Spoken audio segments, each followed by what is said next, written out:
Abo ngayon ang opinyon ng magkapatid na sina Pangulong Bongbong at Senator Amy Marcos pagdating sa usapin ng pagka-aresto kay dating Pangulong Rodrigo Duterte. Ngayong Martes kasi inilabas ng Senadora ang naging finding ng kanyang pagdinig sa isyu kung saan may matipid ngunit mabigat na sagot naman ang Pangulo. Ang buong detalye kukwento sa atin ni Tala Lopez. Hindi na magtataka ang Malacanang kung hindi pabor sa gobyerno ang resulta ng investigasyon ni Senadora Amy Marcos kaugnay sa paraan ng pag-aresto kay dating Pangulong Rodrigo Duterte.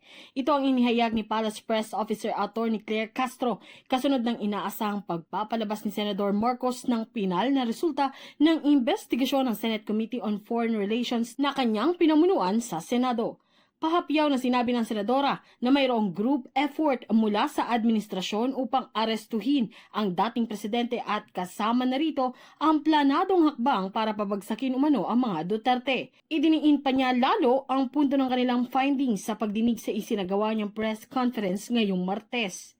May magkakaugnay na pagtatangkang pagtakpan ang mga detalye at motibo sa likod ng pag-aresto ng dating Pangulo.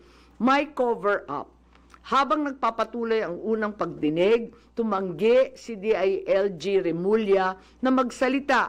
Tanungin siya tungkol sa panayam kay Pinky Webb, kung saan sinabi niya na group effort ang pag-aresto at in-invoke pa ang executive privilege samantalang lumabas na sa media. Una, tinawag niyang chismis ang pahayag. Ngunit nang mabisto, tinulungan na lamang ng kapatid at sinabing executive privilege na nga. Maliwanag ang pag-aresto kay dating Pangulo ay bahagi ng malawakang pagsisikap ng gobyerno na pabagsakin ang mga Duterte bago mag-2028 election pa. Naging matipid naman ang sagot ni Pangulong Bongbong Marcos pagdating sa inihaing resulta ng kanyang kapatid. Sa kanyang panandaliang pagharap sa media, hindi siya sang-ayon sa ibinahagi ng Senadora.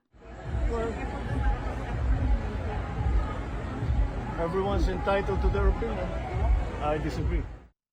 Samantala, sinabi ni Castro na sa umpisa pa lamang ng hearing ay nakikita na kung saan nakakiling si Senadora Marcos kaya hindi katakatakang kung iyan daw ang magiging opinyon niya. Hindi na po siguro katakataka kung ganyan po ang kanyang magiging panuran, kanyang opinyon. Bago pa naman po siguro nag-hearing ay makikita na po natin kung saan ba ang gawi ni Senator Amy Marcos. Gawin ho pa na business mayor. Pero karagdagan, of course, ang palasyo dinideny kung ano man ang kanyang opinyon. Ako, si Tala Lopez para sa Kwentong Politiko.